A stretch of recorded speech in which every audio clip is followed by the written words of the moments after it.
tentang syukur, maka kita berawal dari pengertian bahasa bahwa syukur itu dalam maqayisul lughah bermakna 4, yaitu sebuah ucapan terima kasih. Kemudian yang kedua, sesuatu yang penuh dan berlimpah. Kemudian yang ketiga adalah sebuah tunas pohon, salah satu jenis pohon di Arab sana. Dan yang keempat, ternyata makna syukur yang keempat adalah nikah.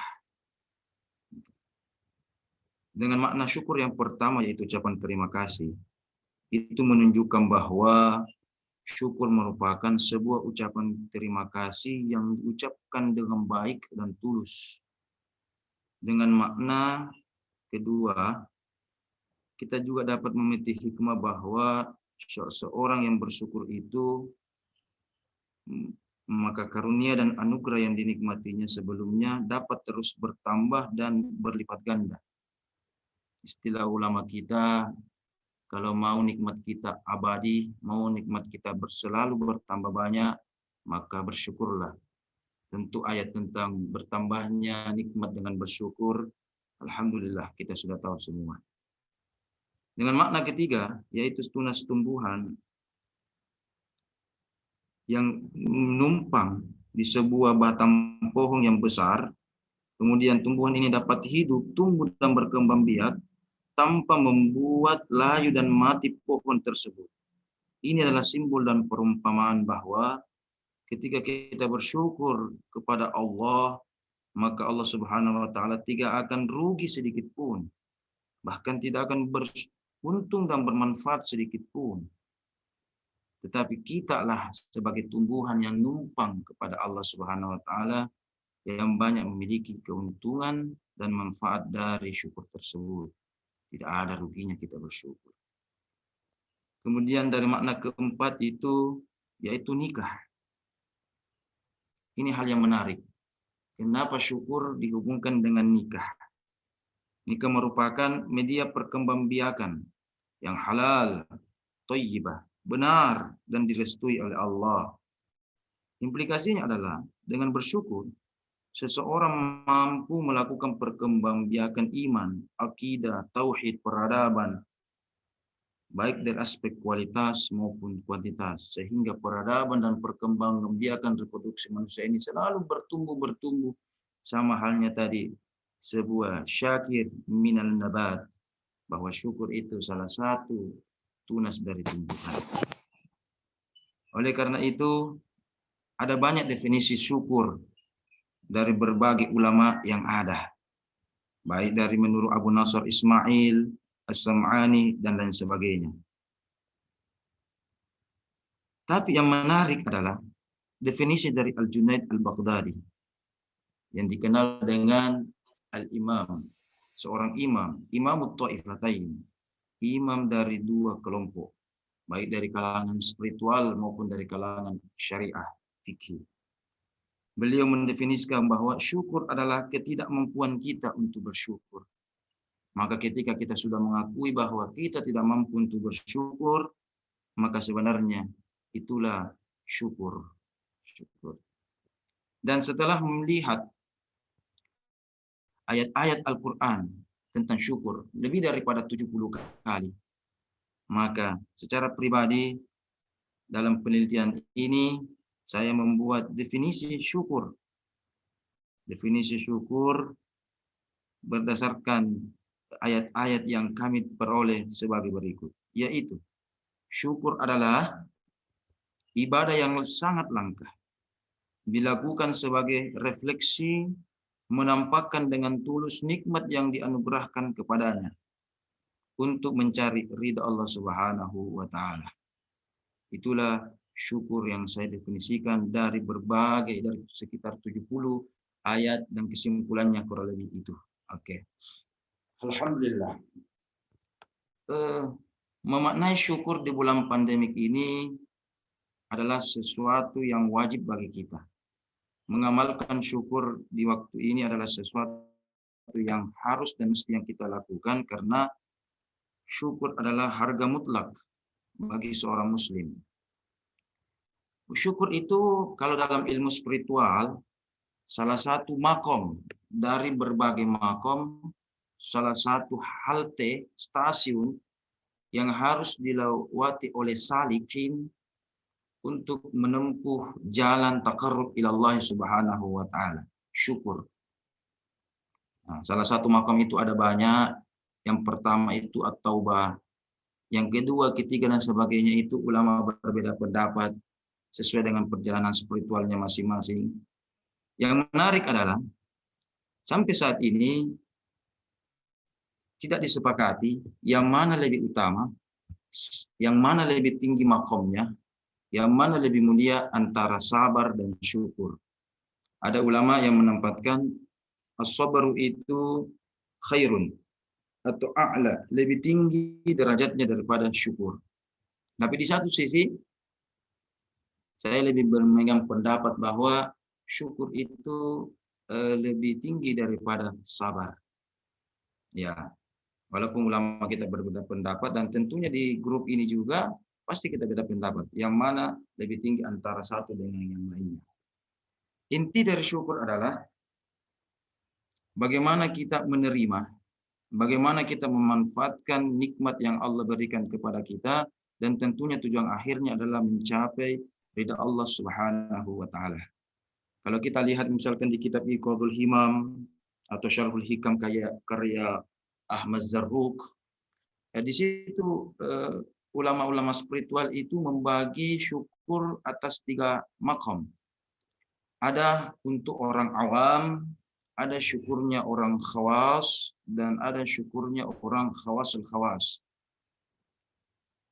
Termasuk syukur, walaupun masih tingkatan awam, sama kemarin kalau kita bicara tentang takwa. Takwa ada awam, ada tingkatan takwanya khawas, ada tingkatan takwanya khawasul khawas, dan sebagainya. Sabar ada awam, ada dan seterusnya.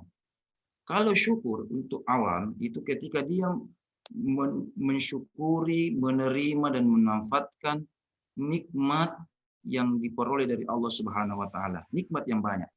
Ketika dia memperoleh nikmat yang banyak, kemudian dia menerimanya, mengucapkan alhamdulillah, dan memanfaatkan nikmat tersebut, itulah syukur. Tapi itu untuk orang awam. Akan tetapi, bagi orang yang berada di makam yang lebih tinggi, yaitu tingkatan khawas, syukurnya itu ketika dia mampu mensyukuri nikmat Allah yang sedikit. Kalau tadi awam yang banyak. Kalau kita sudah mensyukuri nikmat yang sedikit, yang pas-pasan, ya, berarti itulah syukurnya orang khawas. Tapi yang menarik, kira-kira syukurnya orang khawasul khawas dalam bentuk bagaimana?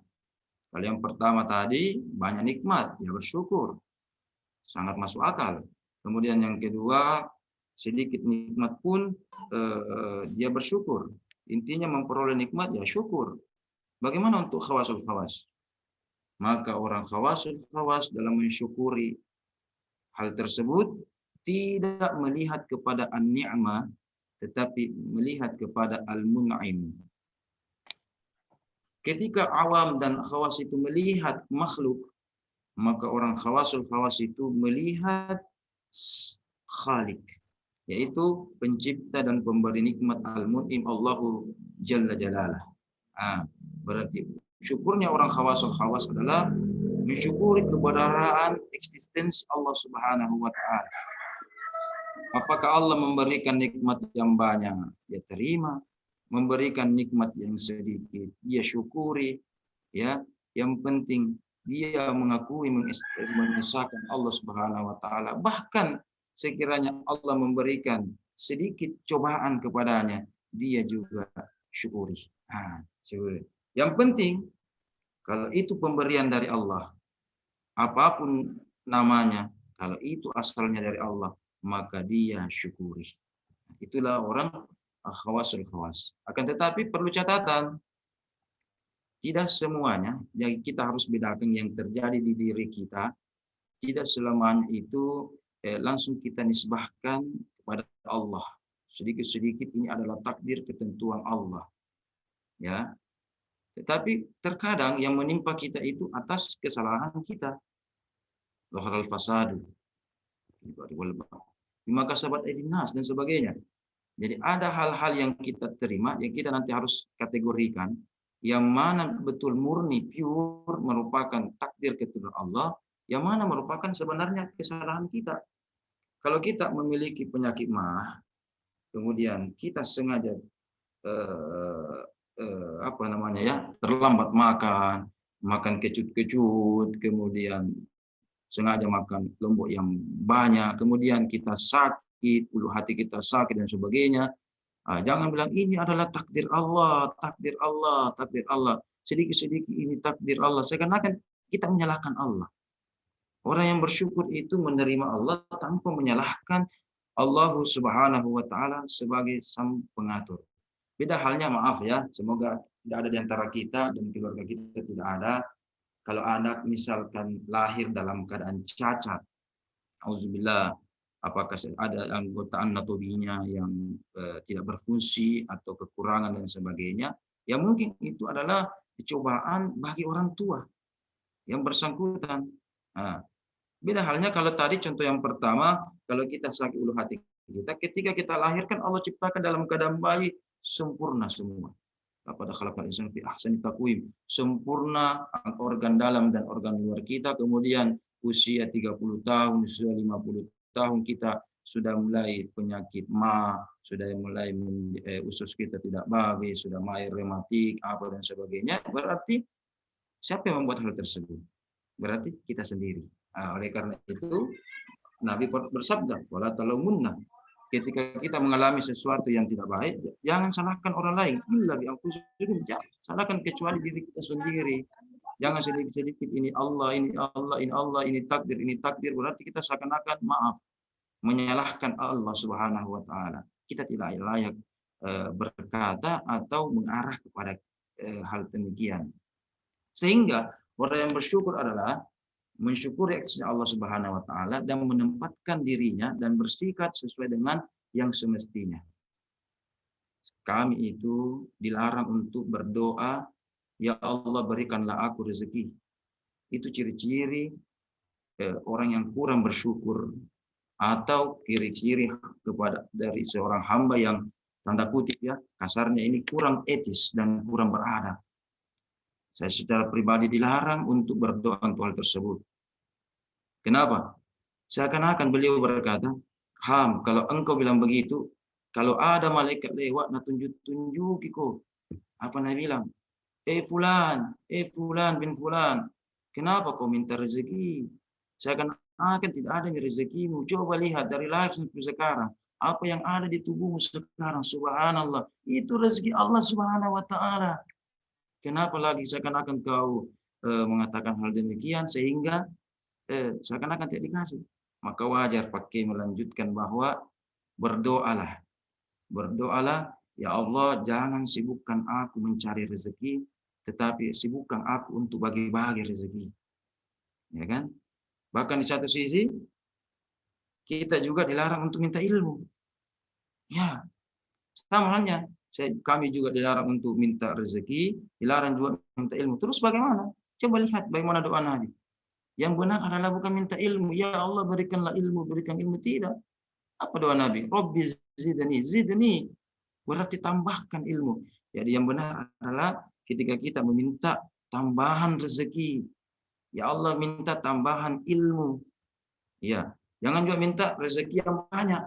Karena Allah sudah memberikan kita rezeki yang banyak. Wa in ta'uddu nikmatallahi la tuhsuha. Kita tidak bisa menghitung nikmat Allah. Kenapa? Kita tidak bisa menghitung nikmat Allah. Apakah karena sedikit atau karena banyak? Tentu karena banyaknya. Kalau begitu, yang bagusnya adalah ketika kita berdoa, yaitu meminta tambahan rezeki. Bagi yang sudah menikah, silakan minta kepada Allah, ya Allah, mudahkanlah kami untuk mempertanggungjawabkan amanah ini. Kita punya istri, punya anak, punya apa dan sebagainya. Dengan tambahan rezeki yang Engkau berikan, itu mempermudah kami dan lebih bertanggung jawab kami kepada mereka semua untuk menafkahinya. Butuh makan, butuh minum, butuh pendidikan, butuh pakaian, dan sebagainya. Ya Allah, bantulah kami dalam memenuhi dan memegang amanah yang besar ini. Dan seterusnya, dan seterusnya. Sehingga mintalah, salah satu ciri khas dari orang yang bersyukur adalah mintalah kepada Allah tambahan rezeki. Mintalah kita kepada Allah tambahan ilmu, ya tidak semata-mata untuk hanya sekedar meminta rezeki saja dan sebagainya dan sebagainya. Ini salah satu wujud syukur kita dalam implementasinya ke doa kepada Allah Subhanahu wa taala, walaupun mungkin tidak bermaksud untuk demikian.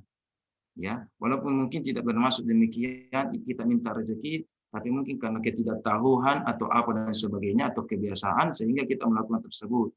Maka itulah pentingnya seorang guru, seorang kiai, seorang guru spiritual yang membaca hati kita dan bahkan doa kita yang tersembunyi di luar sana ditahu dan menegur kita bahwa jangan berdoa begini, jangan berdoa begini. Kenapa? Yang benar itu begini, begini dan sebagainya. Maka kita kembalikan kepada kaidah, siapa yang tidak memiliki guru, maka syaitan yang menjadi guru spiritualnya. Kami teringat perkataannya guru Taharisa, tetangga kami, Allahu yarham, berkata masih kuliah ketika itu, bahwa kalau berkuliah silahkan kepada banyak dosen, kepada banyak guru. Kalau kita kan santri yang sekali, tapi kalau mak guru nak satu mau gurumu, yaitu kata guru spiritualmu satu saja. Kalau kita ikuti terus sampai meninggal ke apa dan sebagainya, baru kita bisa dan sebagainya. Oh itu salah satu Allah Subhanahu wa taala adalah kita juga bersyukur diberikan kesempatan untuk menjadi umatnya Rasul, salah satu nikmat yang besar, dan kita juga bersyukur orang tua kita Islam sehingga kita Islam, dan kita juga bersyukur karena kita menjadi mahasiswa tafsir hadis yang merupakan salah satu benteng dalam memahami, mengamalkan dan mengajarkan agama Islam dengan baik dan benar. Oke, sudah hampir mungkin jam 6. Saya kembalikan kepada moderator. Adapun diskusi-diskusinya, saya rasa kita bisa share-share. Ada guru-guru kita di tengah-tengah kita ini. Olehnya itu terima kasih atas waktu yang diberikan. Saya kembalikan kepada Ustaz Asrul Syam.